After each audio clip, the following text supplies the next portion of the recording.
Continuaremos con el avance de nuestro último capítulo, en realidad, es que les voy a compartir. Lo he subido también el documento ya a Teams, el de tensores. Y bueno, hemos quedado más o menos por acá, creo. Esto vamos a hacer más adelante. Hemos quedado, bueno, ya hemos visto lo que es el álgebra tensorial. Hemos repasado y hemos podido advertir de que con los tensores básicamente podemos hacer tres operaciones, las principales, aunque hay una que es la ley del cociente, que se utiliza más como un procedimiento para determinar si ciertas cantidades son tensores o no, haciendo un producto interno, una contracción con producto interno. Las operaciones que podemos hacer son la adición, la multiplicación y la contracción tensorial. La adición, bueno, imagínense o piensen de que los tensores son objetos matemáticos que generalizan la idea de un vector, es decir, es una cantidad que tiene componentes también porque está referida a una base y cada una de esas componentes puede tener o puede estar asociada a dos direcciones, y J, y K, etcétera, etcétera. Ese par de díadas o de vectores que están juntos en cada una de las componentes, si el tensor es de orden 2, o a tres vectores si el tensor es de orden 3, no se olviden de que determinan el rango o el orden del tensor. Y estos elementos o estos objetos matemáticos también pueden ser expresados o también pueden ser representados matricialmente. Y si yo quiero sumar, la suma es como si fuese una suma entre matrices. Sin embargo, hay algunas condiciones que se tienen que cumplir para que la suma se efectivice y sea realmente cierta. Una condición es que, o la única en realidad condición, es de que los tensores tienen que ser de la misma clase. Y se dice que son de la misma clase cuando tienen el mismo número de índices covariantes, el mismo número de índices contravariantes y además tienen el mismo peso. No se olviden que cuando yo multiplico las leyes de transformación por J elevado a la omega, lo que estoy definiendo son densidades tensoriales o tensores relativos. Y las leyes de transformación son básicamente lo mismo con este término que se adiciona en una multiplicación, se multiplica en realidad. Si el peso es 0, porque se ve J elevado a la W, si W es 0, estamos hablando de tensores absolutos, y si W es diferente de 0, estamos hablando de tensores relativos. Cuando yo quiero sumar dos tensores, tienen que tener el mismo peso, tienen que tener el mismo número de índices covariantes y el número de índices contravariantes. Por ejemplo, si yo quiero sumar el tensor A con el tensor B, eso es lo que vimos en la clase anterior, yo tengo R índices, mejor dicho, superíndices, y tengo S subíndices, tanto en A como en B. Y como no hay un J en ninguno de los dos por delante, asumimos de que son tensores absolutos. La multiplicación es simplemente aumentar al número de índices que teníamos en un término, el número de índices que tenemos en el segundo término. Por ejemplo, si tenías dos superíndices y tengo un superíndice en el término B, el resultado del producto es ahora un tensor de 3 subíndices. Lo mismo para los subíndices. Se aumenta el número de índices, nada más.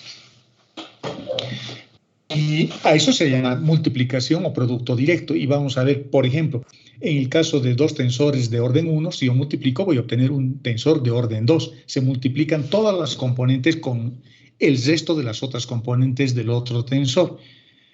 Eso es la multiplicación tensorial, por lo tanto vamos a obtener cosas más grandes. Imagínense, si tengo dos vectores expresados como vectores fila, cuando agarre la primera componente del primer vector y lo multiplique con las componentes del segundo vector, voy a tener una nueva fila que voy a generar. Luego la segunda componente con el vector B, voy a generar una segunda fila.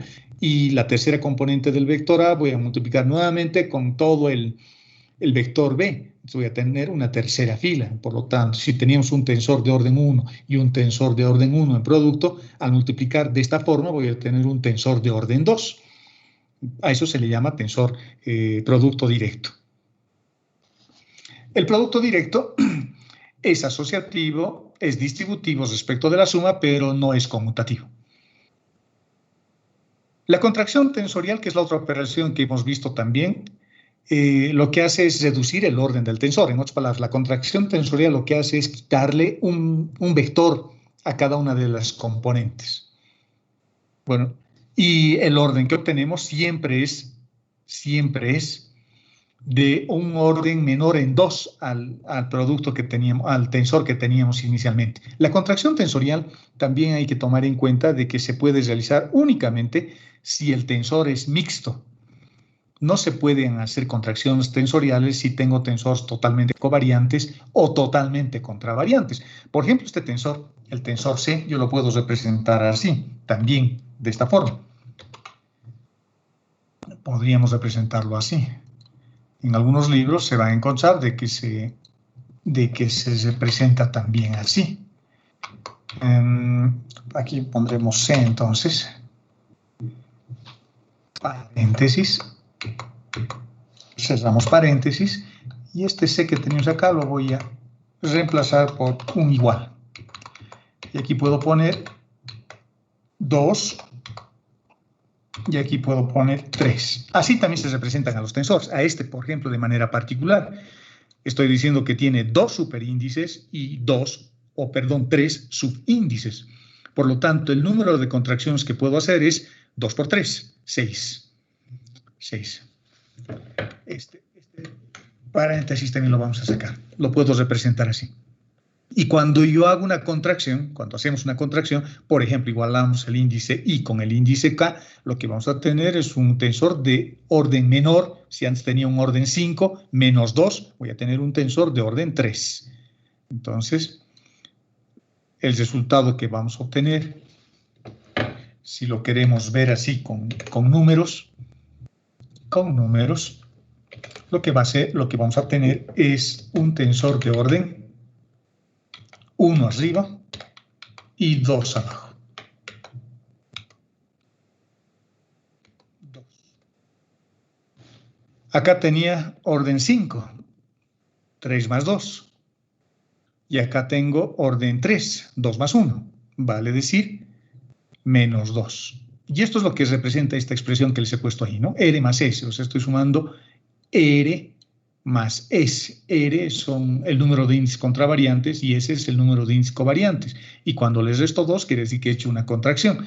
Y eso se refleja en esto, porque hemos igualado I con K, o puedo igualar I con L, o podemos igualar I con M. En todos los casos vamos a tener, tensores de menor orden. En este caso también lo mismo, exactamente lo mismo. Y en este caso también lo mismo. En el otro caso también lo mismo acá. Y así sucesivamente. El orden del tensor ha cambiado. ¿De acuerdo? Entonces, una manera de representar un tensor también puede ser a partir de esta expresión. Eso me está diciendo de que el tensor es de orden 5, 2 veces contravariante y 3 veces covariante. En una nota que habíamos anotado en la clase anterior, dijimos que si se forma un producto directo, vale decir, un producto donde aumentamos el número de índices y le hacemos una contracción respecto a un par de índices, lo que obtenemos es un producto que se llama producto interno, el producto interno. Y el producto interno ya lo conocemos. El producto interno es el mismo producto interno asociado al producto escalar cuando veíamos vectores en la base cartesiana rectangular. Eso es un producto interno, porque al tener un producto entre 2 tensores, en producto directo lo que vamos a tener es un tensor de 9 componentes. Imagínense un vector de orden 3, de dimensión 3, multiplicándose en producto directo con un vector de dimensión 3 también. El resultado, por esto, me va a dar un tensor de orden 2 con 9 componentes. Pero si le hago una contracción, voy a tener un tensor de 2 menos 2, vale decir 0, es decir, un tensor de orden 0, una constante, un real, un escalar vamos a obtener. A eso se le llama producto interno. Y este producto ya lo hemos estudiado cuando veíamos el producto escalar en cálculo 2, en álgebra lineal. Fíjense que en álgebra lineal existe un capítulo que se llama espacios vectoriales con producto interno. En esos espacios vectoriales se define el producto interno y a partir del producto interno se definen cosas importantes como, por ejemplo, el proceso de Gram-Schmidt, que no es más que buscar vectores perpendiculares dentro de una base dada. Básicamente es eso, ¿no? Yo tengo una base, pero si quiero volverlo perpendicular a mi base, una base oblicua cualquiera, y si lo quiero volver perpendicular, a través del proceso de Gram-Schmidt, lo que hacemos es volverlo una base ortogonal, y si los vuelvo unitarios además a esos vectores, tenemos una base ortonormal, y una base ortonormal siempre es más simple de manejar, porque su métrica es más simple. Es una métrica asociada al factor idéntico, ¿no? No se olviden eso. La ley del cociente, que no hemos hecho mayor énfasis en la ley del cociente, básicamente lo que hemos comentado es de que no existe definido la división entre tensores o entre vectores. Lo que parece que existen, en realidad, son algoritmos que se conocen como las leyes del cociente para los tensores. Y lo que hacen es básicamente su aplicación inmediata, su aplicación más directa de la ley del cociente, o de estas leyes, que además no es única, hay varias leyes. Es una herramienta que nos permite determinar si tengo una cantidad, si tengo una matriz, por decir algo, y no sé si es un tensor. Lo que yo hago es multiplicarlo en producto interno con un tensor, y si el tensor que hemos obtenido cumple con las leyes de transformación, decimos que ha cumplido con la ley del cociente. En otras palabras, es para determinar si una cantidad de números, un tensor, en otras palabras, los tensores son las componentes simplemente de ese arreglo de combinación lineal que se considera, por ejemplo, cuando usamos la base. Entonces, la ley del cociente nos permite determinar si esos números y esas componentes son o no componentes de un tensor. Básicamente, para eso se estudia la ley del cociente, o para eso se aplica la ley del cociente. Tal vez podamos hacer un ejemplo después para ver cómo se puede aplicar esta ley cuando tenga cantidades, ¿no? Vimos también algunos ejemplos. Fíjense que estoy repasando muy rápidamente esto para que aprendamos bien. En los ejemplitos que nos habían pasado, nos habían dado, por ejemplo, nos decían que demostremos que la suma es un tensor, que la suma de dos tensores es un tensor. Lo primero que tengo que acordarme es que los tensores que voy a sumar, los sumandos que voy a utilizar, tienen que ser tensores de la misma clase. Vale decir que tengan el mismo número de superíndices y el mismo número de subíndices, y además el mismo peso. Si yo me fijo, el tensor A, por ejemplo, es de orden 3. El tensor B también es de orden 3, tiene dos índices contravariantes y un índice covariante. Y el tensor B, lo mismo. El tensor B tiene dos índices contravariantes y un índice covariante. Son de la misma clase, por supuesto. Y es fácil de ver que debe ajustarse a esta definición de suma por las leyes de transformación, porque si yo aplico las leyes de transformación al tensor A y aplico las leyes de transformación al tensor B, bueno, acá no hay la línea, volvió a desaparecer la que aumentamos la clase anterior. Yo siempre al sumar voy a poder factorizar las leyes de transformación porque son las mismas. No hay diferencia. Tal vez alguien quiera usar acá U, B, W y aquí use P, Q y R en los índices del tensor. Es lo mismo, cuando ya tengan esta parte, cuando ya hagan la suma, todo colocan en términos de los mismos nombres. Todo con P, Q y R, o V y W, o P, como está acá. V y W. Y como podemos factorizar las leyes de transformación porque son las mismas leyes, entonces yo estoy demostrando que sumar dos vectores me produce otro tensor. La condición es que sean de la misma clase y tengan el mismo peso, porque comparten las leyes de transformación. La contracción, bueno, también para demostrar que una contracción es realizable tenemos que analizar sus leyes de transformación. Por ejemplo, en este caso me dan un tensor de orden 3, una vez contravariante y dos veces covariante. Podemos utilizar esta misma nomenclatura que hemos utilizado acá, ¿no? Por ejemplo, si copiamos eso, lo llevamos acá a este ejemplo que estamos queriendo resolver, este tensor más o menos lo podríamos representar también de esta forma. Una vez contravariante y dos veces covariante. Eso es lo que significa, es un tensor de orden 3 y puedo hacer dos contracciones diferentes, 1 por 2, solo hay que multiplicar. Puedo igualar I con J o puedo igualar I con K. Los resultados van a ser diferentes. Voy a generar a partir de este tensor de orden 3, digamos de dimensión 3 también, 3 por 3, 9 por 3, 27 componentes. Yo puedo generar dos vectores de orden 1. Uno al igualar I con J y otro al igualar I con K. Eso quiere decir la contracción. Estamos realizando una contracción. ¿Cómo demuestro que eso es posible, de que eso es real, de que lo que yo obtenga al hacer una contracción siga siendo un tensor? A través de sus leyes de transformación. Fíjense lo que estoy haciendo. Estoy hallando las leyes de transformación de este tensor. Sus leyes de transformación son estas, ¿no? I va arriba, J va abajo, K va abajo y me invento otras letras, P, Q y R. P, Q y R son los índices que luego voy a utilizar del tensor de origen, del tensor que no está transformado, y estoy obteniendo a partir de una transformación tensorial admisible este otro tensor en otra geometría. Es lo que estamos haciendo, es lo que hace la transformación.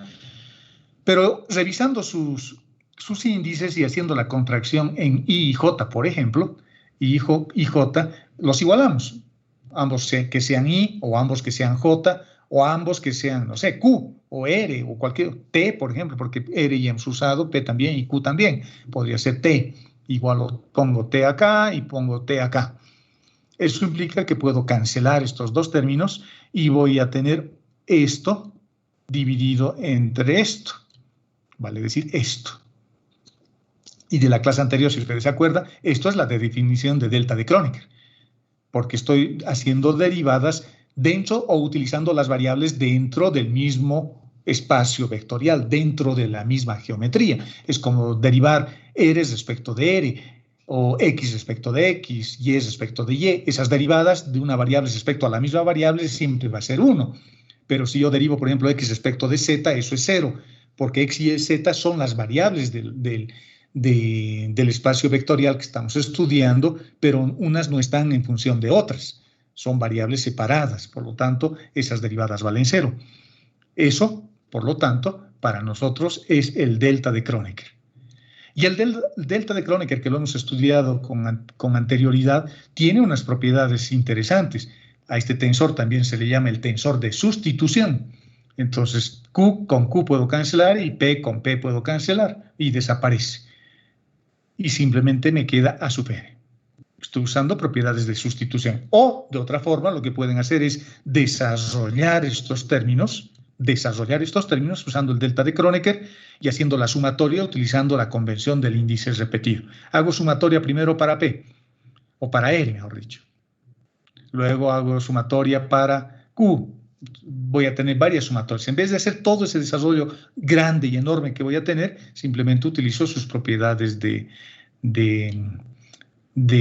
sustitución. Q con Q se me va, P con P se me va y esto se vuelve 1. Cuando estos dos sean iguales, esto se va a volver 1 y me va a quedar simplemente esto. Y ese es un tensor de primer orden. Eso es lo que me permite demostrar que la contracción es una operación permitida dentro del álgebra tensorial, porque lo que yo estoy obteniendo a partir de la contracción que hemos hecho es un tensor A que sigue teniendo las mismas leyes de transformación. Esta es la ley de transformación por covarianza. Está bien, lo que hemos hecho está bien, porque lo que obtenemos al contraer I con J es un tensor covariante. Un tensor covariante. El único índice que queda es K. Y es un tensor covariante. Y si yo transformo este tensor covariante, su ley de transformación es esto para obtener esto. Entonces, con esto estamos dando por válido, o estamos validando, esta operación básica del álgebra tensorial. ¿Cómo hacemos con índices? Si este es un tensor de orden 3, en el espacio tiene 27 componentes. Y cuando yo contraigo el tensor, voy a obtener, igualando I con J, voy a obtener un tensor de orden 1. Y un tensor de orden 1 y dimensión 3 tiene 3 componentes. Y esas componentes son estas, las que hemos desarrollado en la clase anterior. La primera componente 1, la segunda componente 2, la tercera componente 3. Estoy igualando el índice I con J y obtenemos este vector de 3 componentes. A modo de ejemplo, hasta ahí quedamos la clase anterior.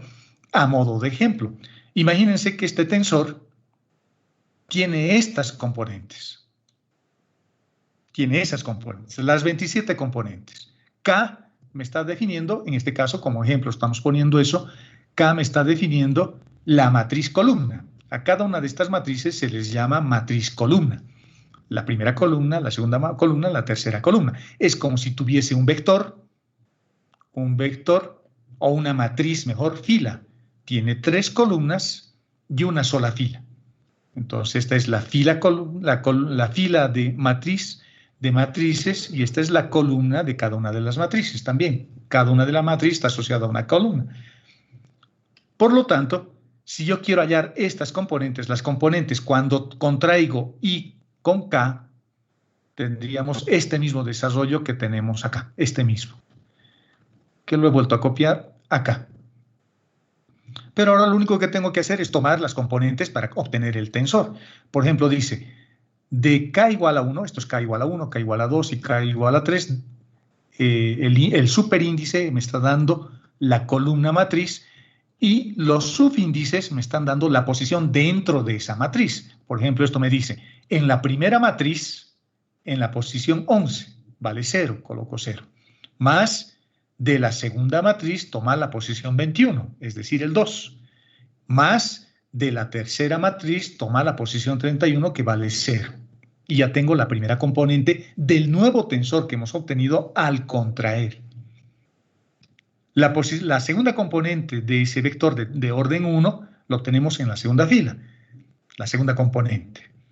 Igual, esto me está diciendo, de la primera matriz, la posición 12, que es 0, súmalo con la posición 22 de la segunda matriz y eso súmalo con la posición 32 de la tercera matriz. Y tenemos la componente 1, que es la segunda componente del nuevo tensor contraído que estamos obteniendo. Y la misma situación para la tercera componente. Fíjense que voy a sumar otros términos cuando yo contraiga K con J, por ejemplo. Voy a obtener otros términos. Voy a tener otro tipo de desarrollo acá. Y tendremos un nuevo vector que hemos obtenido al contraer este tensor mixto. No se olviden que las contracciones solamente podemos efectuar cuando el tensor es mixto. No puedo contraer igualando I con J, no puedo hacer eso. La contracción solamente se realiza igualando un subíndice con un superíndice, nada más. Y se hace tan fácil como lo que acabamos de hacer. Se hace así de fácil, es fácil hacer las contracciones. Veamos otros resultados que también son interesantes de analizar cuando podemos manejar un tensor como si fuese una matriz. Ojo, una matriz no es un tensor, pero un tensor puede ser representado como un arreglo de números matricial. ¿De acuerdo? Si alguien les pregunta, les muestra, ¿esta matriz es un tensor? Si les dice a alguien, ustedes dirán, no sé, tendría que analizar sus leyes de transformación. Pero si tenía ya un tensor y lo arreglo matricialmente, entonces yo sé que esta matriz está representando un tensor. Y en este caso estamos suponiendo que este es un tensor de orden 3 y que tiene un arreglo volumétrico. Esta es la primera cara, esta es la segunda cara y esta es la tercera cara de este volumen que estamos formando. Cada plano es una cara y cada plano está asociado a un valor de K. Esa es una forma de representar simplemente la posición de cada componente dentro de este arreglo volumétrico, ¿no? Nada más. Por lo tanto, si puedo estudiar a los tensores usando arreglos matriciales, puedo hacer algunas cosas interesantes. Yo puedo representar cualquier tensor que esté dado en forma matricial a partir de la suma de un tensor simétrico y otro antisimétrico, donde el tensor simétrico y el tensor antisimétrico siguen respondiendo a las mismas definiciones que ustedes han aprendido en el álgebra matricial. Cuando yo transpongo una matriz y obtengo la misma matriz, es una matriz simétrica, ¿no? Y cuando transpongo y obtengo la misma matriz, excepto en el signo, entonces tengo una matriz antisimétrico u oblicuo, como dice el Jean. Por lo tanto, un tensor cualquiera, por ejemplo, ese tensor que lo podemos resaltar con rojo, siempre lo voy a poder expresar como la suma de un tensor simétrico y otro hemisimétrico. Hemisimétrico se escribe con H, por eso va con H acá. ¿Cómo defino un tensor simétrico? Si ustedes se acuerdan del álgebra lineal, lo que tengo que hacer es simplemente agarrar el tensor, transponerlo y sumarlo. Y con eso encuentro un tensor simétrico. ¿Y cómo encuentro un tensor antisimétrico o hemisimétrico? Agarro el tensor y lo resto de su transpuesto. Y así hemos definido un tensor antisimétrico.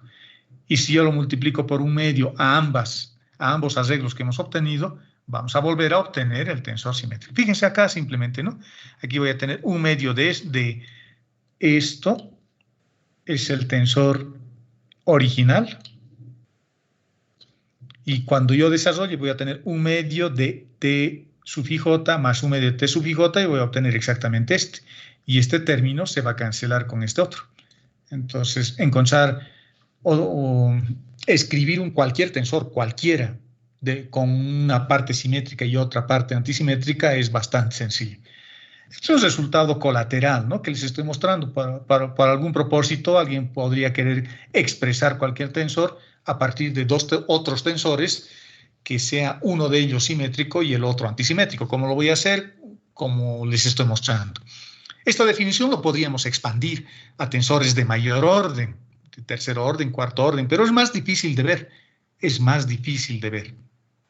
Es preferible trabajar con tensores de orden 2. Eso no quiere decir que no existan simetrías o antisimetrías en tensores de mayor orden.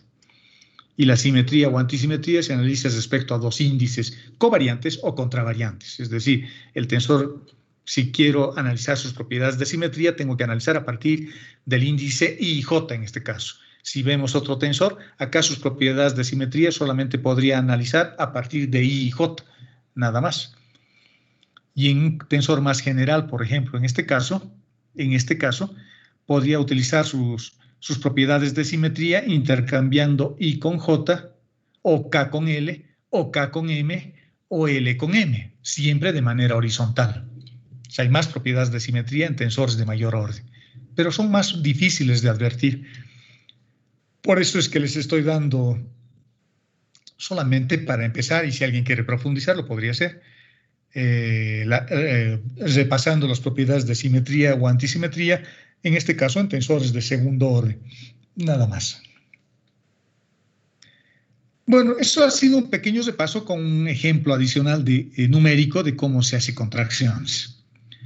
Lo que vamos a hacer a continuación es estudiar a un tensor que ya lo hemos visto con anterioridad y es súper conocido y es súper importante, y es el tensor métrico. El tensor métrico, jóvenes, es el tensor fundamental, así también se lo llama. Y el tensor métrico tiene dos formas de representar, una forma covariante y una forma contravariante. Ahora, ¿qué es el tensor métrico? Bueno, yo he escrito algunos párrafos que he ido recogiendo por ahí, y dice que en la geometría de Riemann, que es una geometría más general que la geometría euclidiana, el tensor métrico es un tensor siempre de orden 2 o de rango 2. O sea, el tensor métrico no puede ser de orden 3, no puede ser de orden 4, no es mixto el tensor métrico. El tensor métrico es totalmente covariante o totalmente contravariante. Por eso decimos que es de rango 2.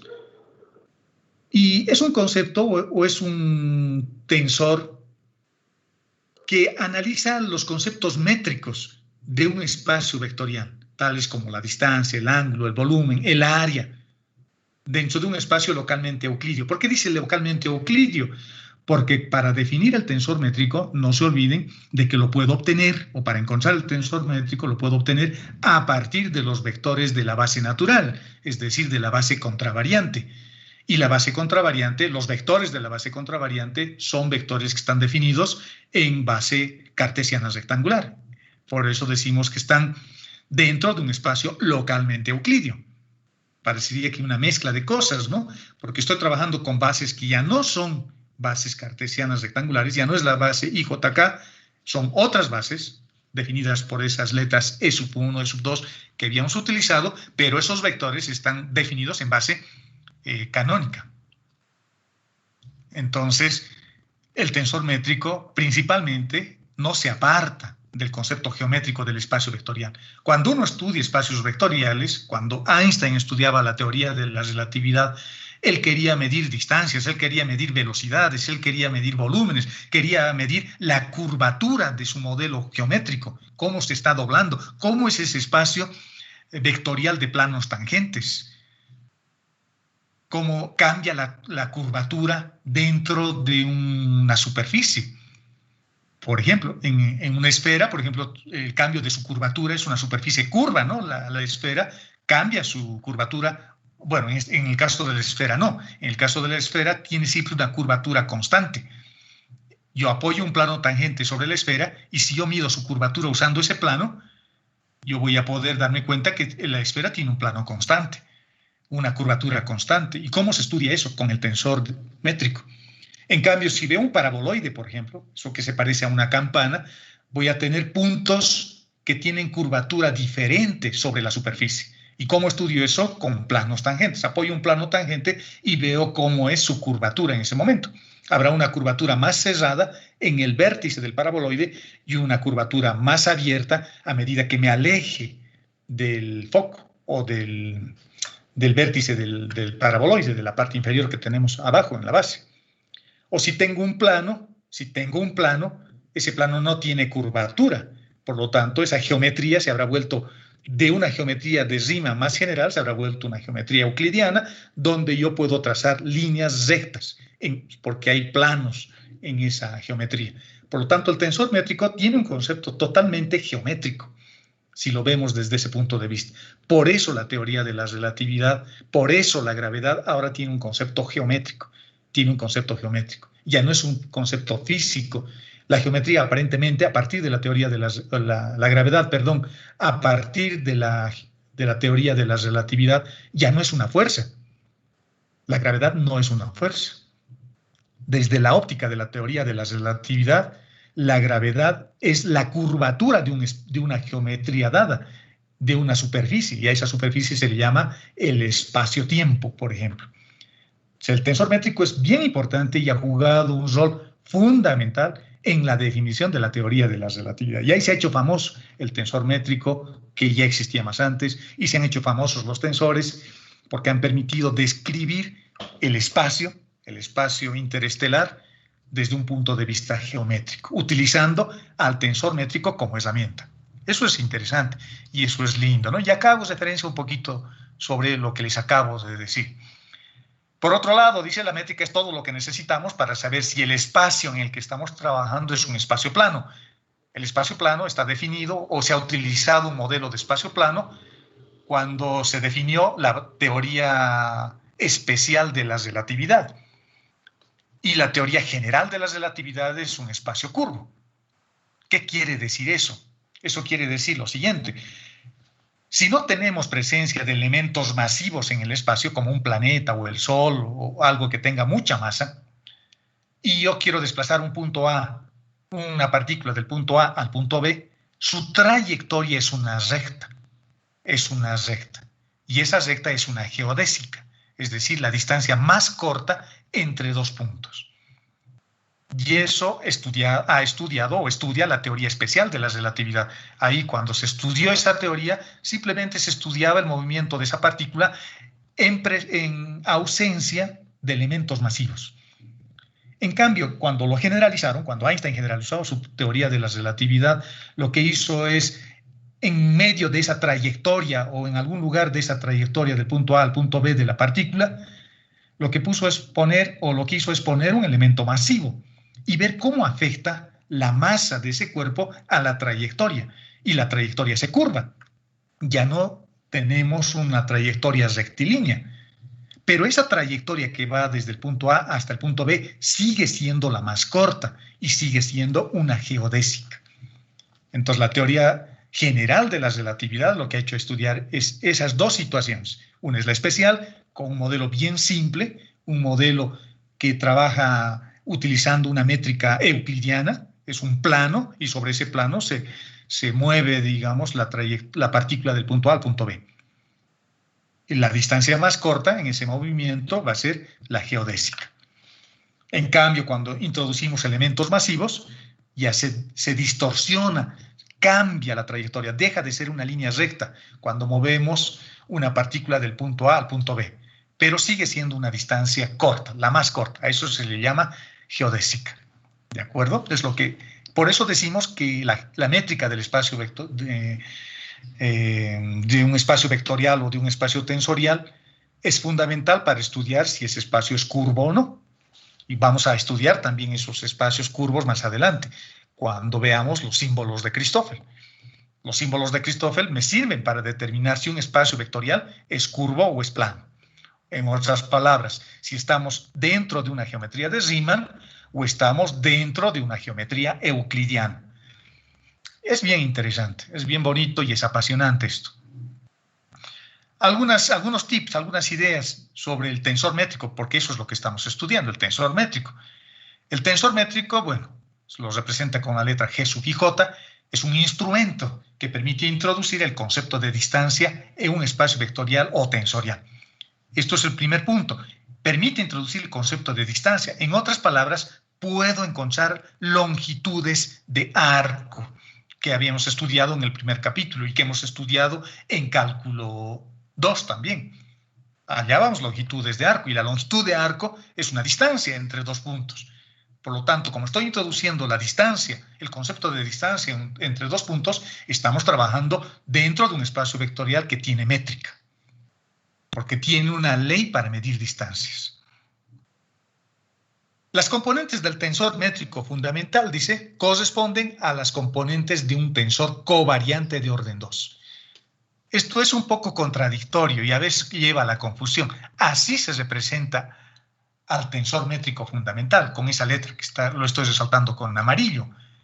Pero esto es como en un espacio, como en el análisis tensorial nos olvidamos ya de la base, lo único que hacemos es concentrarnos en las componentes, y en las componentes del tensor métrico fundamental utilizamos subíndices. Y como estamos usando subíndices en las componentes, lo que estamos definiendo en ese momento es que las componentes están definidas como componentes covariantes, pese a que lo hemos obtenido de la base contravariante, pese a que lo hemos obtenido como base contravariante. ¿Cómo hemos obtenido las componentes del vector métrico? Bueno, haciendo el producto escalar entre los vectores de la base contravariante. Es lo que hemos hecho, ¿no? Y por lo tanto, siempre es de orden 2, porque estoy usando solo un par de subíndices, y siempre es, o por lo menos el tensor fundamental, siempre es covariante.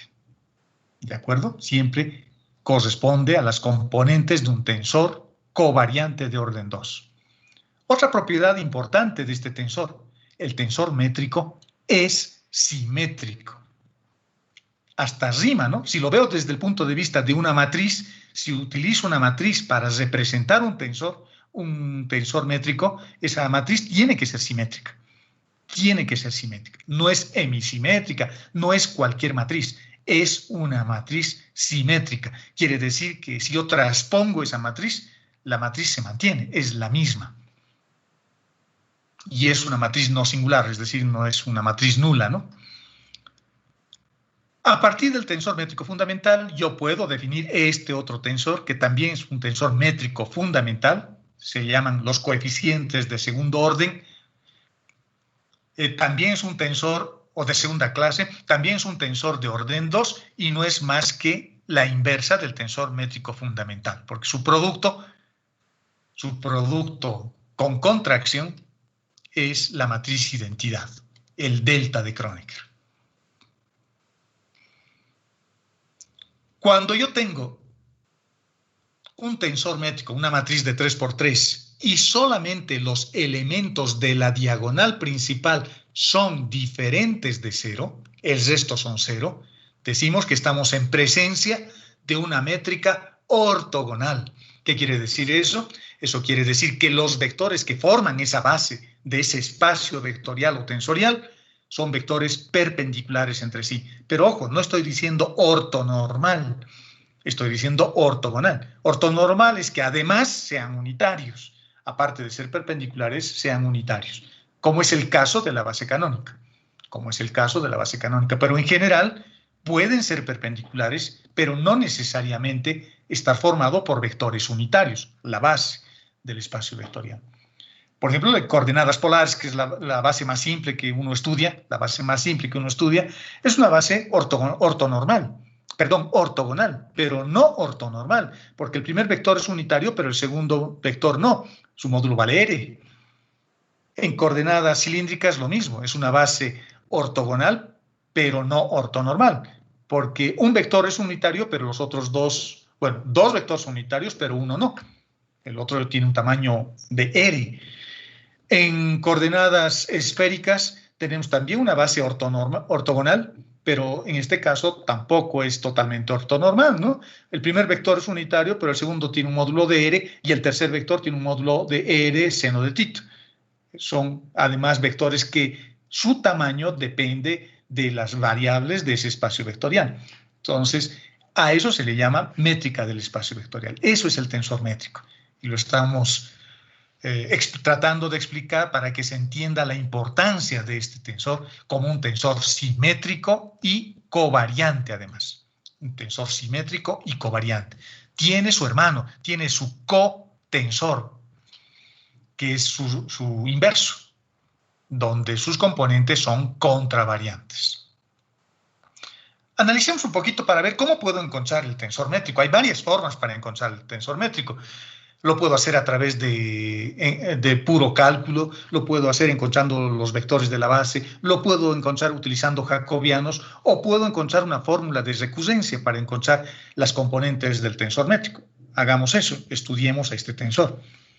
Y vamos a partir de un elemento diferencial de arco, que es exactamente igual que el elemento diferencial del vector de posición. El arco en general tiene curvatura, el vector de posición es recto, pero como estamos hablando de elementos diferenciales, ambos son rectos. Ambos en realidad son prácticamente un punto. Por lo tanto, voy a definir la longitud de arco de una curva cualquiera, porque estoy hablando de un elemento de línea en este caso, como el diferencial del vector de posición. Lo que voy a hacer es sacar su módulo. Vamos a sacarle su módulo. Y para sacar su módulo tengo que multiplicarlo en producto escalar consigo mismo. Y fíjense que estoy usando la base canónica. Entonces primero voy a hacer su producto escalar y eso quiere decir que tengo que multiplicar este vector consigo mismo. Distribuyendo el producto escalar, no se olviden que el producto escalar es distributivo y en general para un vector en el espacio tridimensional voy a tener 9 componentes, no solo 3, tengo 9 componentes, solo que por la naturaleza de la base, esas 9 componentes se pueden reducir solo a 3, porque los vectores pueden ser perpendiculares y al ser perpendiculares, algunos productos escalares, 6 concretamente, se van a asociar a 0, se van a reducir a 0.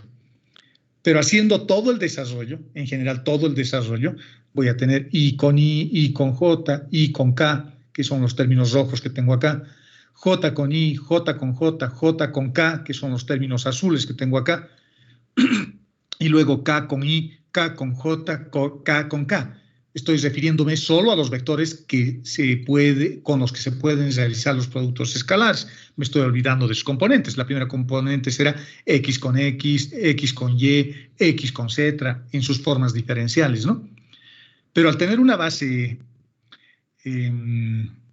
ortonormal, algunos productos valdrán 1 y otros se anularán. ¿Y cómo lo puedo expresar eso?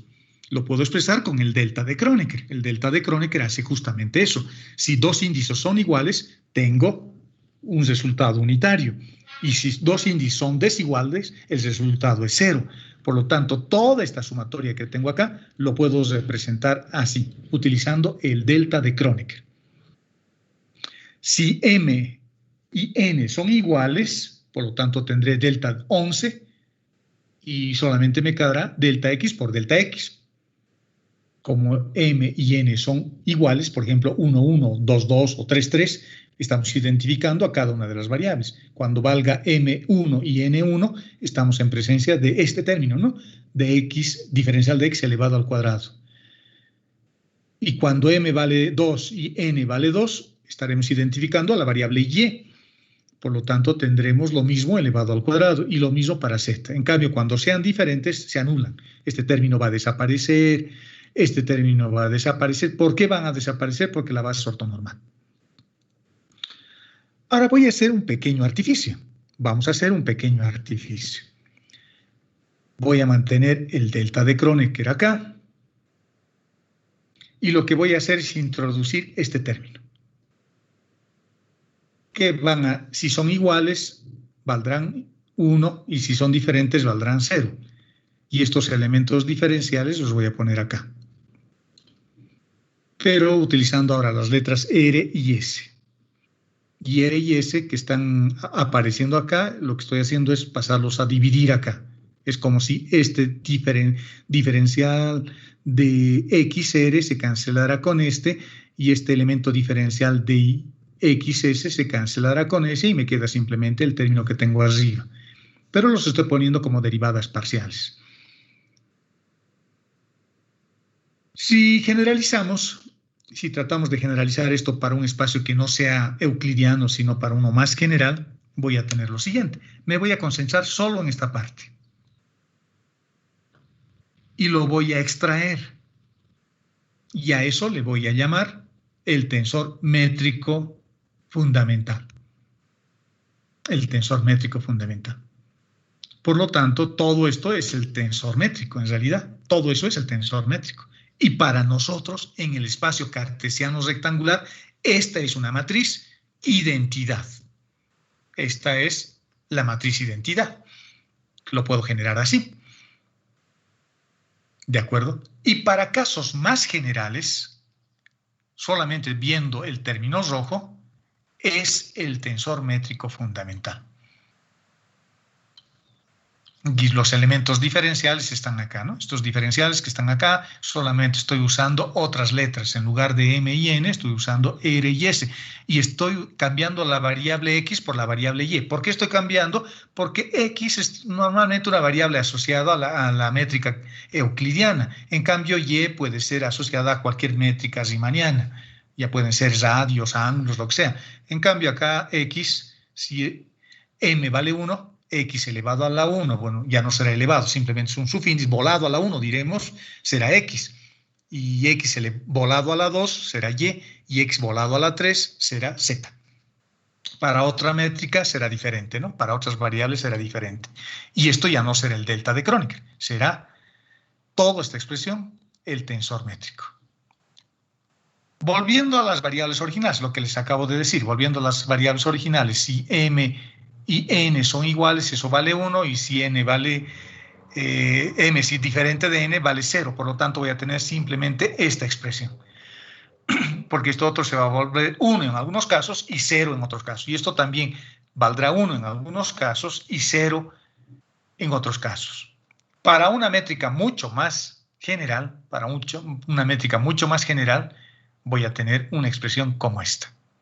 Y esta expresión que está resaltada y parece que tiene un vidrio más incluso por delante, esa es la forma como yo puedo encontrar las componentes del tensor métrico fundamental uno a uno. Por ejemplo, el G11, ¿cómo puedo encontrar? El G11, fíjense que R y S son los subíndices que los voy a utilizar para identificar las variables que estamos utilizando para derivar.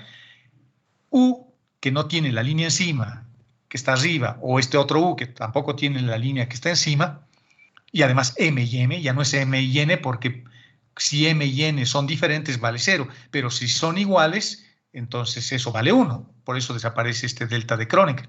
Tienen que ser iguales M y M. ¿Cómo se desarrolla? Esta es la formulita que a partir de ahora me tengo que acordar. Si es 11, por ejemplo, si quiero hallar la posición G11 dentro de una métrica cualquiera, lo primero que tengo que tener son sus ecuaciones de transformación. X igual a radio coseno del ángulo, Y igual a radio seno del ángulo, por ejemplo, en coordenadas polares. 1, 1 van abajo, 1, 1. Entonces eso quiere decir que como tengo índices repetidos, tengo que hacer sumatoria. 1, 1 más 2, 2 más 3, 3. Y abajo se mantiene 1, 1, 1, 1, 1, 1, porque es el índice libre.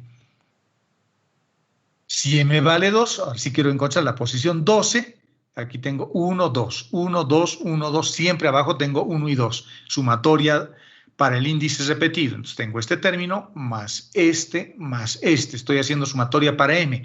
Y abajo las derivadas mantienen el orden de las variables. 1 y 2, 1, 2, 1, 2. Si quiero encontrar la posición 13, lo mismo, exactamente. Hago sumatoria para M, 1, 1, 2, 2, 3, 3, y tengo 1, 3, 1, 3, 1, 3. Y así sucesivamente podemos encontrar para el resto. El G32, el G33, etcétera, etcétera. En forma matricial los puedo representar como ya sabemos. Veamos un ejemplo para ver cómo se utiliza esta formulita. Esta es la formulita fundamental, esta es la formulita importante que tenemos.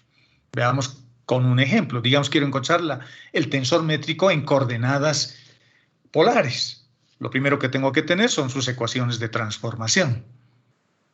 Me tengo que acordar, por supuesto, de la fórmula y no es difícil acordarse. GRS, estoy usando ya otras variables. Estas son las variables antiguas que son radios y ángulos. Y las letras U que no tienen la línea encima, esta o esta otra, serán las antiguas variables, vale decir X y Y.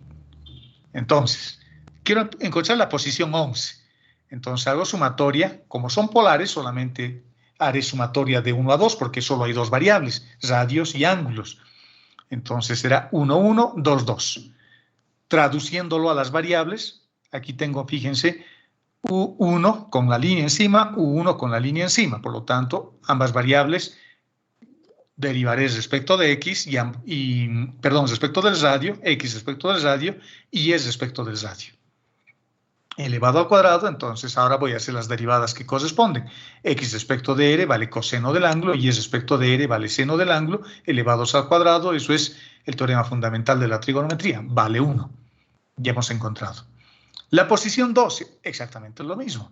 Sumatoria para el índice M, el índice mudo que tengo acá.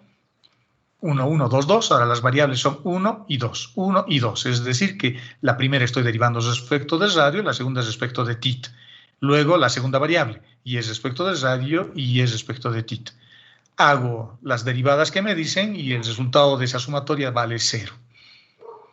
La G21 es simétrica, este tensor es simétrico, así que no hay necesidad de hallar G21, porque si tengo G12 ya tengo G21 también, porque la matriz es simétrica.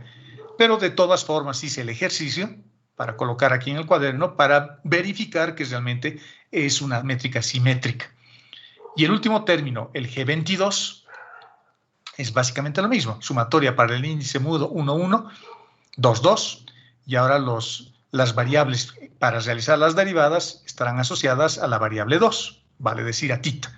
X respecto de θ por X respecto de θ, Y respecto de θ y Y respecto de θ.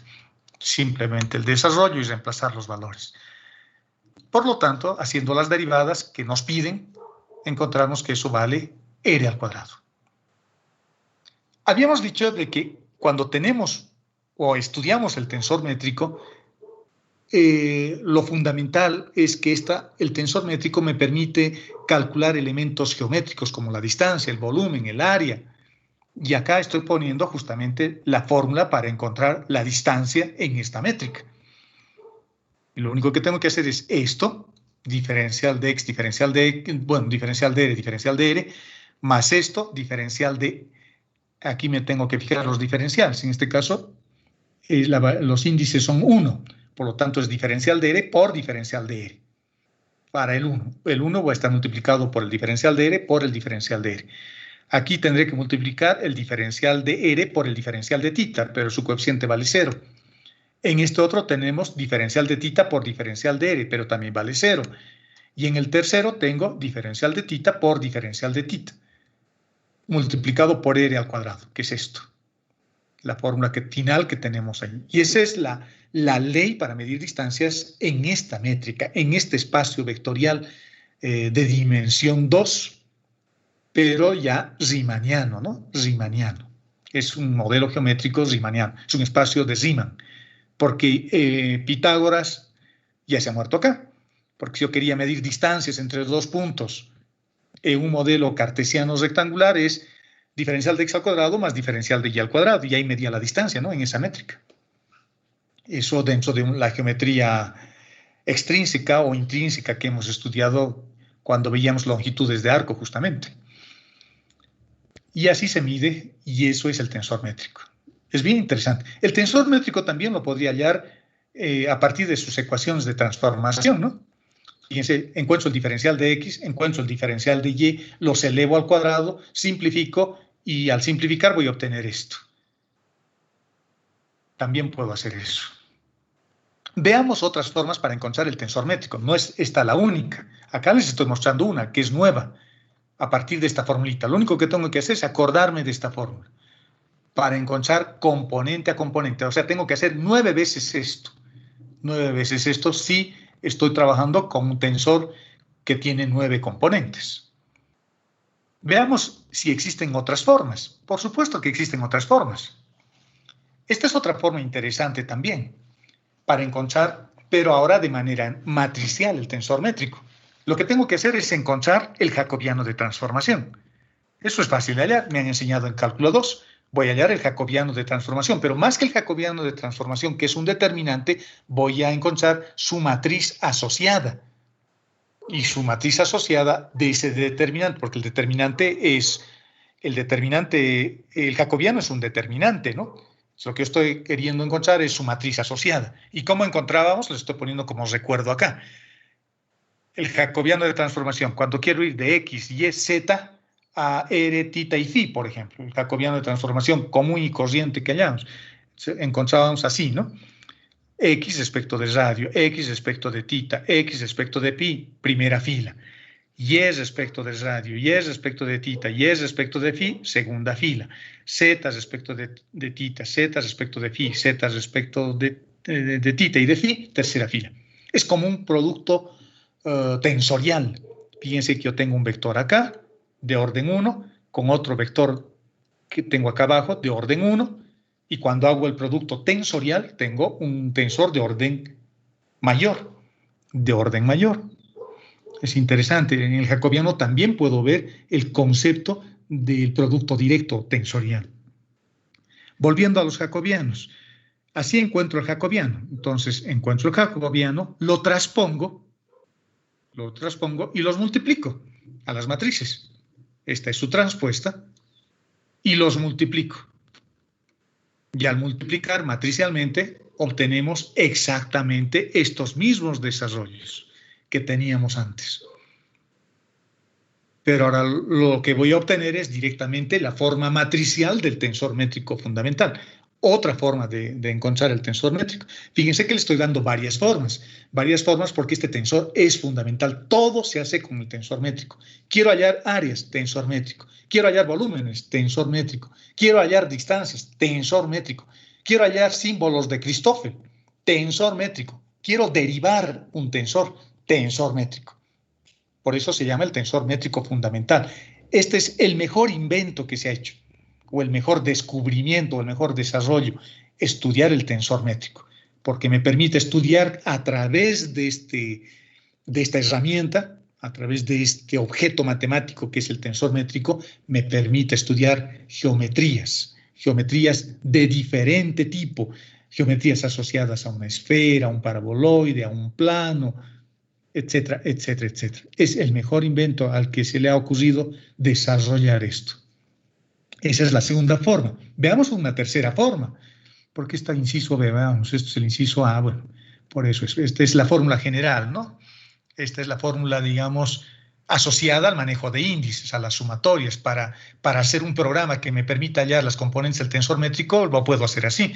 Puedo hacerme un programita en MATLAB o en Basic o en lo que ustedes quieran para encontrar el tensor métrico, utilizando esta formulita, haciéndome unas iteraciones que sumen de 1 a 2, de 1 a 3, de 1 a 5, etcétera, etcétera. La otra es la forma matricial, que es la que acabamos de ver. Y veamos la tercera, volvamos a nuestros orígenes. Esta es la primera forma que les he enseñado para encontrar el tensor métrico. Esa es la primera forma. Encontrar los vectores de la base natural, y luego hacer los productos escalares. Y E sub 1 con E sub 1, E sub 1 con E sub 2, E sub 1 con E sub 3, E sub 2 con E sub 1, etcétera, etcétera, etcétera. Esta es la tercera forma, que es en realidad la primera que hemos aprendido.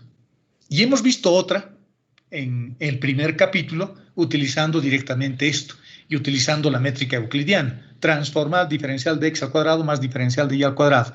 Transformábamos eso a estas coordenadas, bueno, más que transformar, parametrizábamos a estas coordenadas y obteníamos también la métrica del espacio vectorial. Esto, y a partir de esto yo podía obtener las componentes del tensor métrico. Entonces tenemos 4 formas para encontrar el tensor métrico. Usarán el que más les guste. Saben multiplicar matrices muy bien, entonces usarán esta. Les gustan las formas iterativas, usarán esta.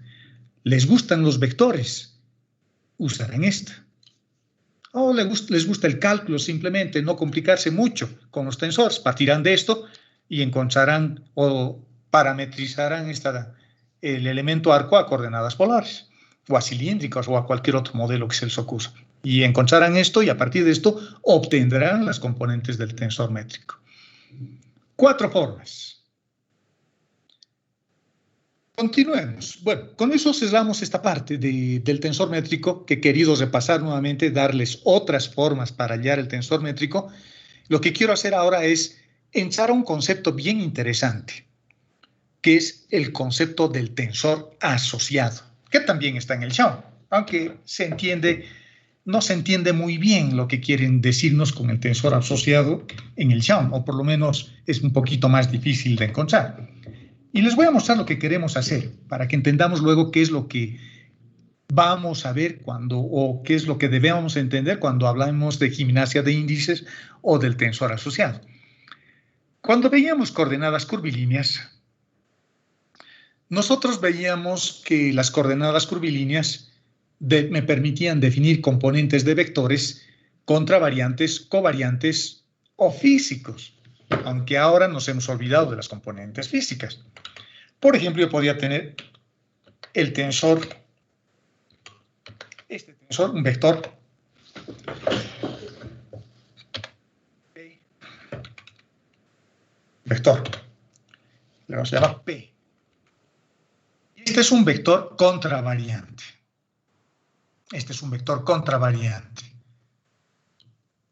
Porque está usando superíndice, es decir, su base utiliza subíndices, es la base natural. Pero ¿cómo yo puedo ir de manera directa o hallar de manera directa las componentes covariantes a partir de las componentes contravariantes? En otras palabras, hacer esto. ¿Cómo puedo obtener esas componentes? Voy a obtener aquí las componentes covariantes. Es decir, es el mismo vector. Y obtengo el vector expresado en la base contravariante. Y esas son sus componentes contravariantes. Pero ¿cómo puedo yo obtener, por algún motivo, por alguna razón que yo necesito, digamos, quiero sumar 2 tensores, y para sumar los tensores tienen que ser de la misma clase? No puedo sumar tensores que sean diferente clase. No puedo sumar este tensor con este, no puedo, porque este tiene una ley de transformación diferente a este otro. Por lo tanto, si quiero de todas formas sumarlos, tengo que de este tensor obtener su equivalente, sus componentes covariantes. A eso se le llama gimnasia de índices, es decir, subir o bajar índices. A partir de las componentes contravariantes, obtener las componentes covariantes, o a partir de las componentes covariantes, obtener las componentes contravariantes. Por eso se llama index rising o index lowering, es decir, bajar o subir índices. Así de simple, ese es el concepto, aunque desde el punto de vista vectorial eso implica varias cosas. varias cosas, ¿no? Porque hay que hacer transformaciones de base y demás. Pero lo que vamos a hacer es aprender un procedimiento para hacer esto bien facilito. A eso se le llama el tensor asociado. Estoy asociando este tensor a este otro a través de otro, como vamos a ver más adelante. Hay un tensor que tengo que utilizar para subir y bajar índices. No se sube y baja alegremente, hay que hacer algo. Y a eso se le llama gimnasia de índices. A eso se le llama también isomorfismos musicales. Isomorfismos musicales. O sea, fíjense, la matemática acá es bien complicada, puede ser complicada porque tiene que ver con isometrías y demás cosas, pero nosotros estamos aprendiendo desde el punto de vista un poquito más práctico, digamos, cómo lo hago, cómo yo manejo esto, porque si yo estoy diseñando un bioreactor y me han dado, digamos, el tensor asociado al bioreactor en coordenadas contravariantes, cómo lo puedo volver, cómo puedo hallar sus componentes covariantes o la dirección de mi auto.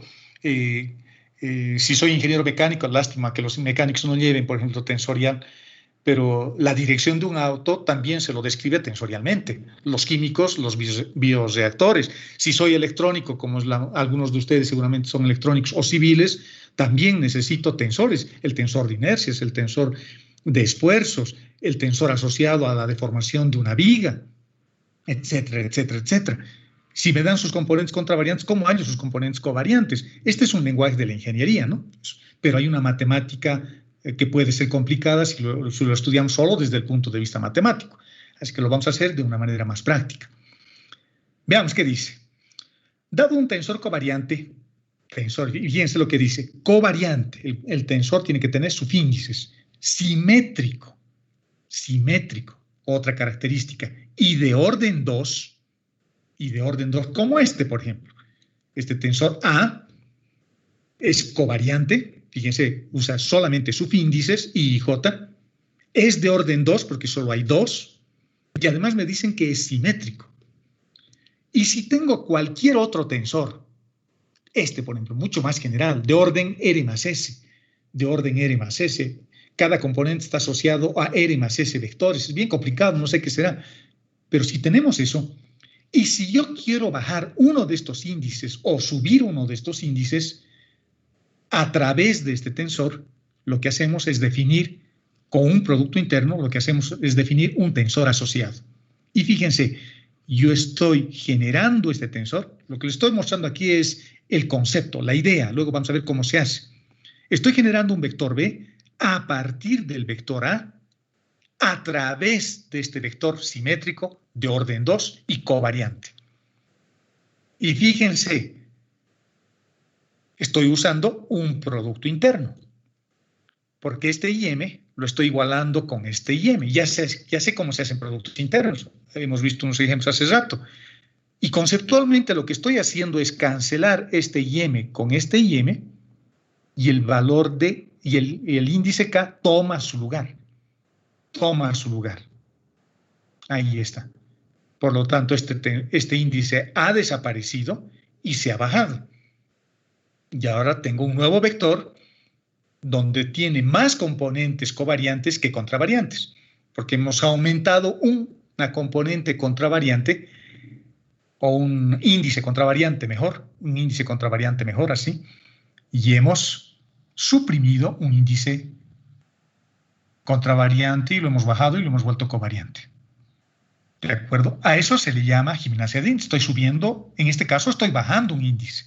Estoy bajando el índice IM utilizando a través de este tensor, que no es cualquier tensor, es un tensor de orden 2, es un tensor simétrico y es un tensor covariante. Lo mismo para subir. Imagínense que yo quiero subir un índice, quiero subir el índice J, ese índice quiero subir. Por lo tanto, voy a hacer un producto interno con contracción, eso quiere decir interno, al multiplicar este tensor A con este otro tensor A mayúscula. Entonces, cancelo estos dos y la posición de K sube. Acá está, ha subido.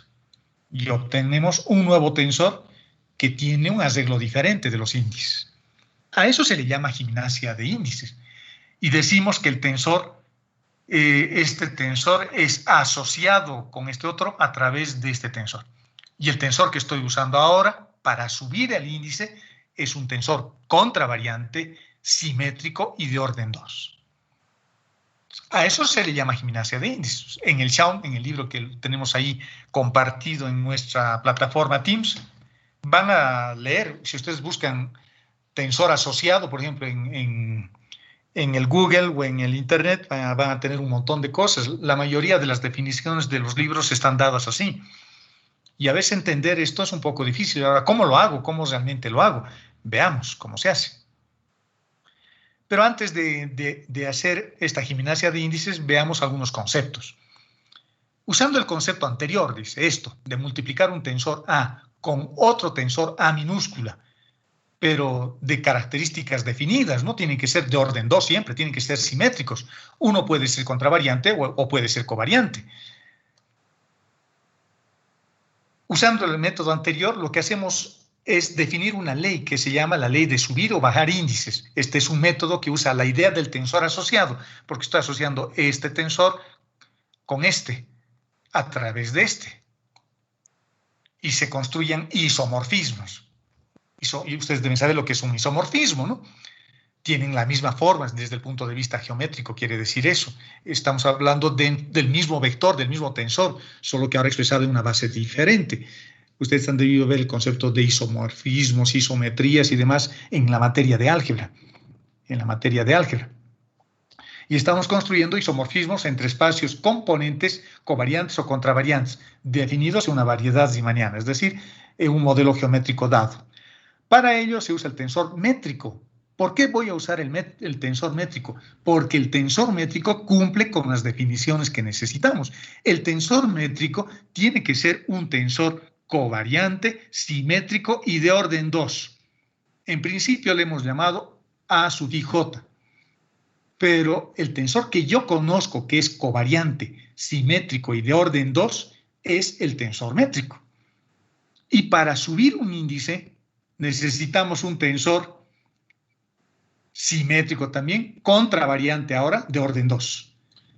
Y el tensor que conozco es el tensor recíproco, el inverso de este otro.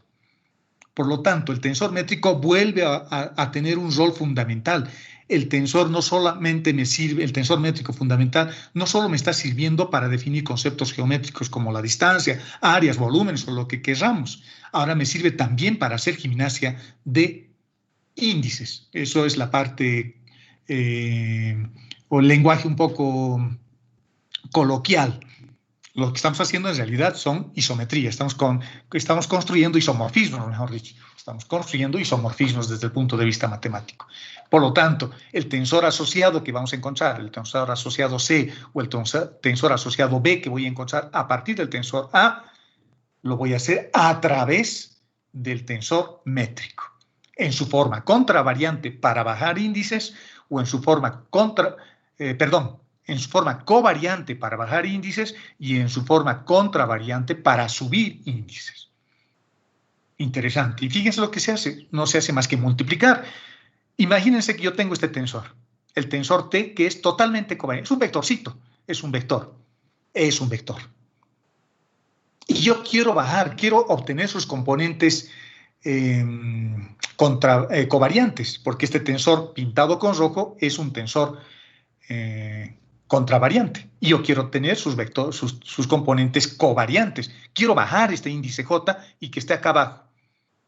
¿Cómo hago? Multiplicándolo con su tensor métrico covariante, el tensor métrico fundamental. Lo multiplico como si fuesen dos matrices. Esta es una matriz cuadrada y esta es una matriz columna. Los multiplico y obtenemos la matriz columna asociada a las componentes del tensor covariante ahora. Así de fácil, jóvenes, así de fácil. Lo podemos hacer también componente a componente haciendo la sumatoria simplemente.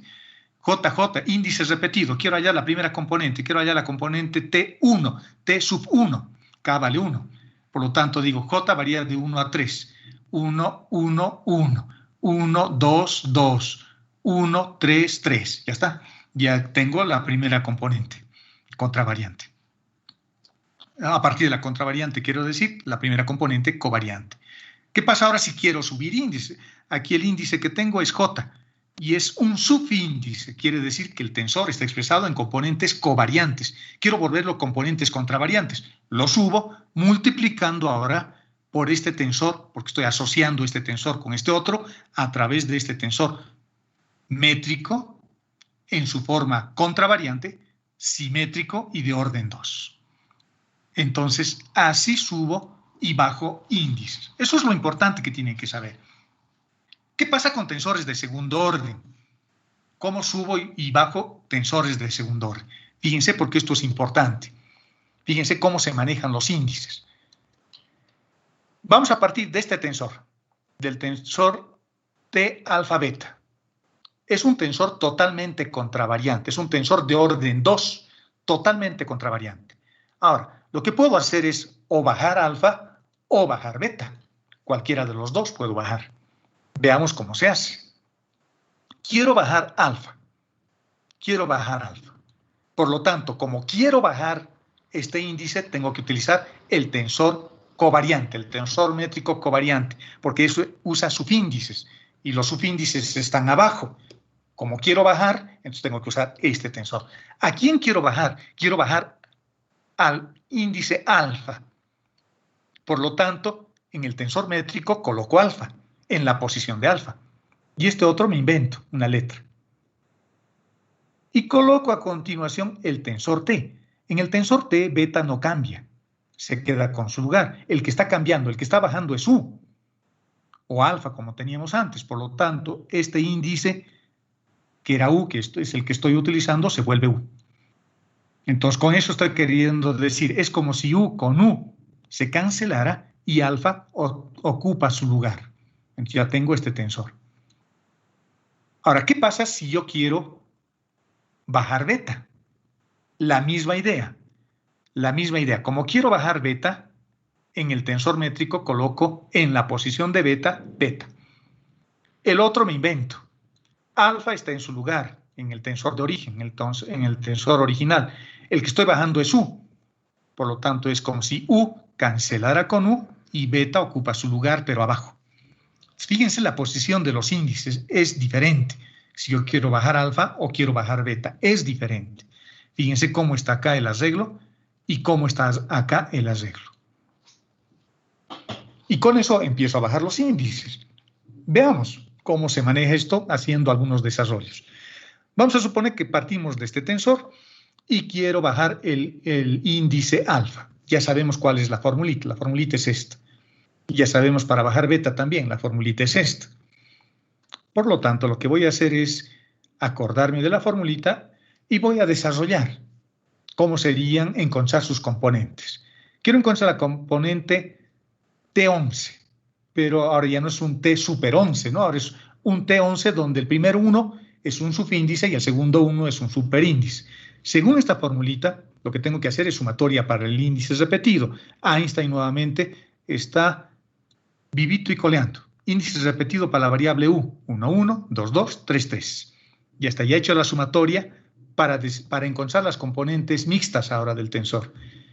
Como quiero la posición 11, la primera componente, entonces en lugar de alfa coloco 1, el resto es igualito. Y beta es este otro número. Beta es el 1 pintado con negro y alfa es el 1 pintado con rojo. Hago el desarrollo y ya está. Y he bajado el índice, el primer índice. Y ya tengo la primera componente de este tensor, que tal vez tenga 9 componentes, ¿no? 9 componentes va a tener. Si pensamos que está en dimensión 3, si está en dimensión 2 tendrá solo 4 componentes. En dimensión 3 tendrá 9 componentes. Ahora quiero encontrar la posición 12, encontrar la posición 12. Lo mismo, me apoyo en este desarrollo y donde vea alfa reemplazo por 1 y donde vea beta reemplazo por 2. Y ya tengo. Los reemplazo, los valores numéricos asociados o las funciones, si fuesen funciones, para el tensor y para el tensor métrico, y ya está, encuentro la segunda componente. La tercera, la posición 21, la posición 22, la posición 23, la posición 31, la posición 32 y la posición 33. Ustedes podrían en su casa, si es que quieren aprender o quieren entretenerse un poco con esto, ver o buscar los arreglos matriciales. Ver cómo es el arreglo matricial acá, cómo es el arreglo matricial acá y cómo es el arreglo matricial acá. Y si ustedes hacen eso, se van a dar cuenta que ustedes tienen que hacer una premultiplicación, hacer esto. Adelante colocan el tensor métrico y a continuación colocan el otro tensor. A eso se le llama premultiplicación.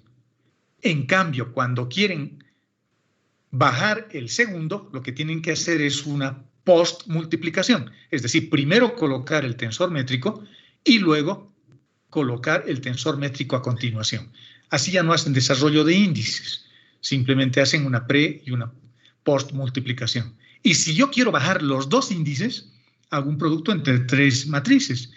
Para bajar el primer índice, hago una premultiplicación.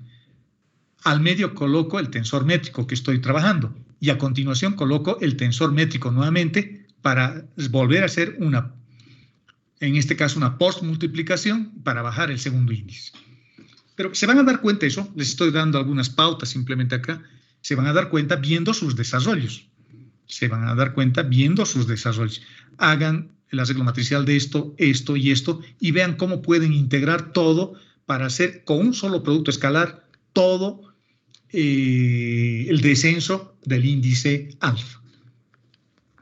A eso se le llama premultiplicación, postmultiplicación, y si no quieren hacer eso, acuérdense de estas dos formulitas y luego hagan todo esto que les estoy mostrando acá a continuación.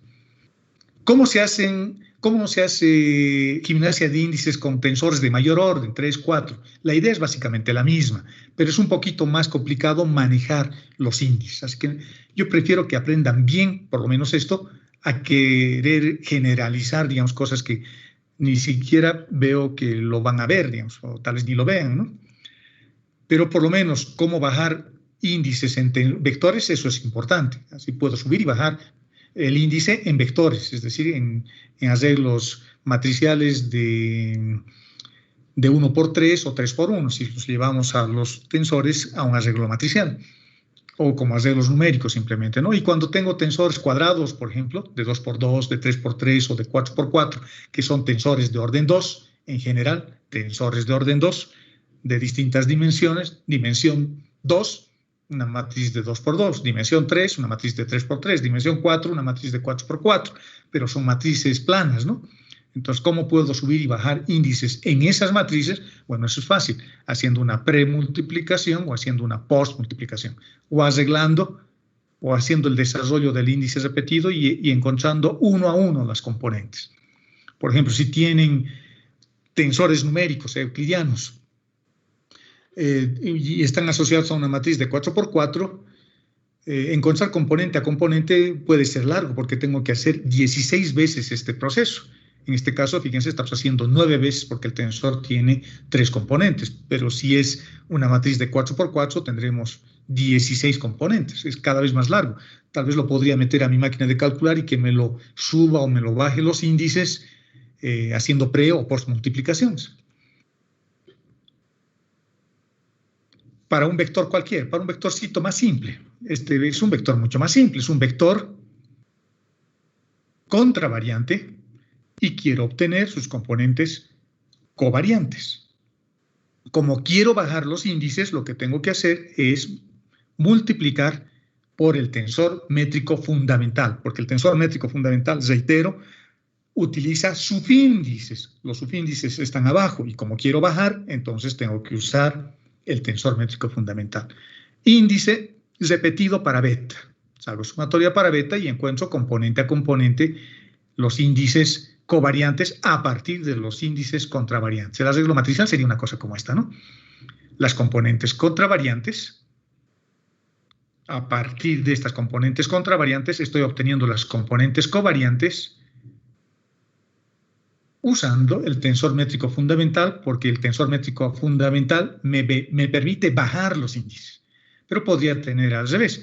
Podría tratar de obtener esto. Vamos a tratar de obtener eso. Vamos a poner acá. Quiero obtener eso, pero quiero obtener a partir de las componentes covariantes, a partir de esto. Entonces, mi tensor de partida es este, pero este ya no me sirve. Ahora tengo que usar superíndices, tengo que usar cosas como esta.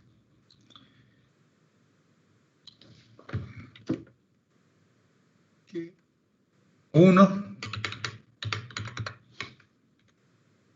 Acá haremos G12. Acá pondremos G13. Y así sucesivamente, ¿no? Para el resto. Este será G super 21. Este será 22. Y así sucesivamente. Entonces, en el primer caso, yo estoy obteniendo esto a partir de esto. Y en el segundo caso, estoy obteniendo las componentes contravariantes a partir de las componentes covariantes. En el primer caso, utilizo el tensor métrico fundamental. Y en el segundo caso, estoy usando el cotensor o el tensor recíproco. El recíproco. Esta tiene una forma covariante y esta otra tendrá una forma contravariante, porque estamos hablando de componentes. ¿De acuerdo?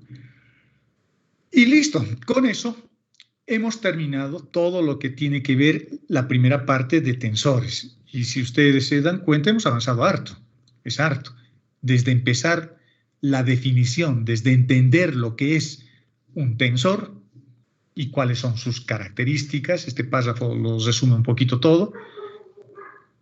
Siempre hemos hablado de tensores, porque tenemos tensores de orden 0, de orden 1, de segundo orden, de tercer orden, cuarto orden.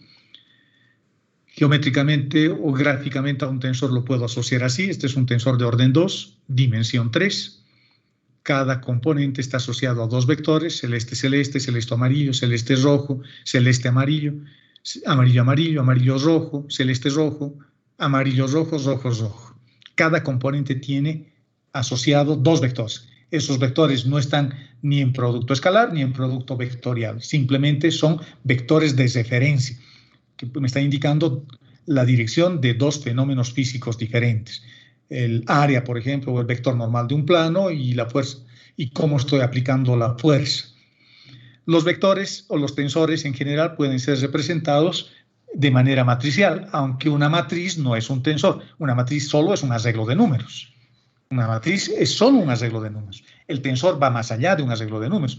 El tensor se define por sus leyes de transformación. ¿Cómo se determinan las componentes de un tensor? También lo hemos visto. Simplemente hay que usar esta formulita, dimensión elevado al orden, y con eso puedo saber cuántas componentes voy a tener. Fíjense que se utilizan dos conceptos, ¿no? La dimensión y el orden. El orden es el número de vectores asociado a cada componente, y la dimensión es si estoy trabajando en dimensión 2, en dimensión 3. En otras palabras, el número de vectores que tiene la base, la dimensión. Y el orden es el número de vectores asociado a cada componente.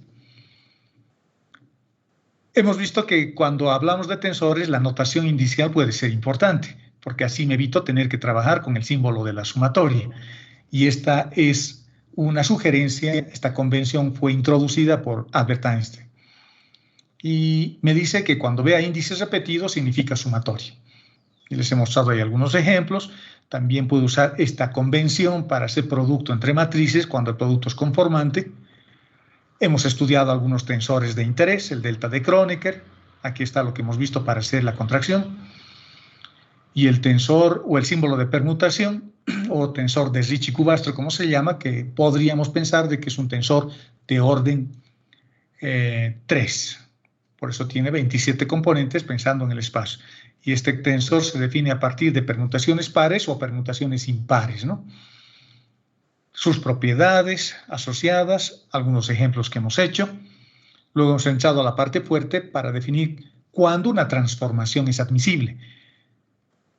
Hemos visto las leyes de transformación, hemos desarrollado. Esta es una forma, tal vez el siguiente semestre me ocurra demostrar de otra forma, porque hay otra forma para demostrar también estas leyes de transformación, una forma un poco más tensorial, más matemática. Pero acá he copiado prácticamente, o es muy parecido a lo que hace el Shawn, aunque no lo he copiado de Lichon, lo he hecho de otra forma, un poquito diferente, pero básicamente lo que hace Lichon es también así. Pero hay otras formas para demostrar estas leyes. Y al final hemos llegado a la ley de transformación por contravarianza y a la ley de transformación por covarianza. Son transformaciones por invarianza, es decir, transformaciones homogéneas y con traslación del origen. Porque si no hiciésemos traslación del origen, estaríamos en presencia básicamente de una transformación lineal. Estas leyes de transformación no son transformaciones lineales, no son lo que han estudiado en álgebra lineal, porque las transformaciones lineales no aplican transformación del origen. No hay transformación del origen cuando hacen transformaciones lineales. Esa es una diferencia que no sé si les ha explicado su profesor de álgebra lineal.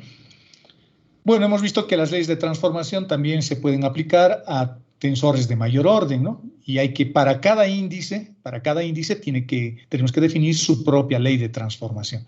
Es un índice contravariante, tiene su propia ley de transformación.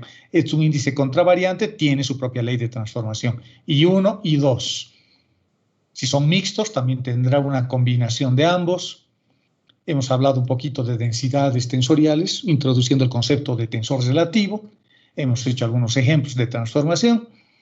Y la última parte, que es lo que hemos hecho entre la última clase y hoy día, quiero decir, es estudiar el álgebra tensorial y luego concentrarnos un poquito en el tensor métrico que, por lo que les he contado y por lo que ustedes se han debido dar cuenta o han percibido, es un tensor fundamental. Todo se hace a partir del tensor métrico.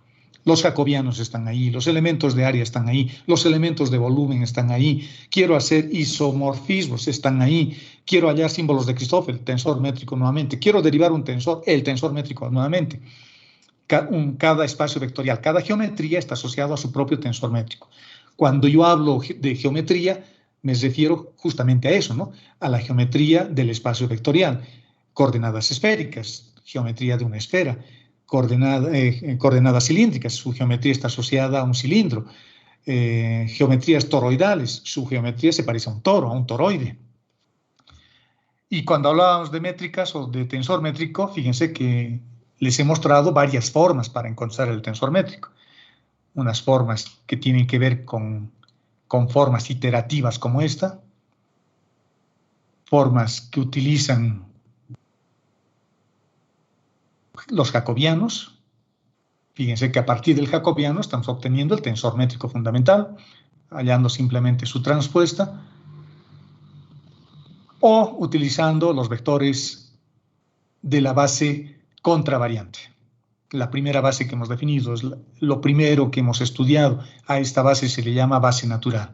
Y luego hemos aprendido, a partir de estos isomorfismos que hemos hecho, o también se le llama isometrías musicales, lo que hemos hecho es aprender a subir o a bajar índices, utilizando nuevamente un tensor que es covariante o contravariante, pero ambos simétricos y ambos de orden 2. Y el único tensor que yo conozco de esas características y que es fundamental es el tensor métrico. Por lo tanto, para subir y bajar índices, yo puedo usar el tensor métrico nuevamente.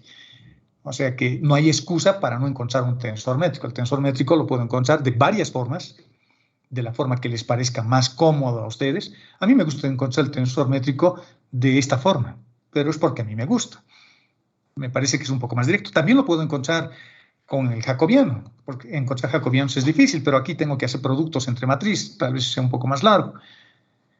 Y con el tensor métrico, bueno, hemos hecho un poquito de gimnasia de índices. Gimnasia de índices. Y la gimnasia de índices, reitero, está asociado a subir o a bajar índices. Puedo subir un índice, puedo bajar un índice, y en los tensores de segundo orden puedo bajar los dos índices, puedo subir los dos índices, o puedo subir o bajar uno de ellos simplemente. Acá les he puesto unas formulitas para subir o bajar un índice. Bueno, en este caso para bajar, para subir se hace exactamente igual. O la otra forma que espero que me hayan escuchado, utilizando formas matriciales, haciendo una premultiplicación o haciendo una postmultiplicación en el tensor. ¿De acuerdo? Y ahí hemos terminado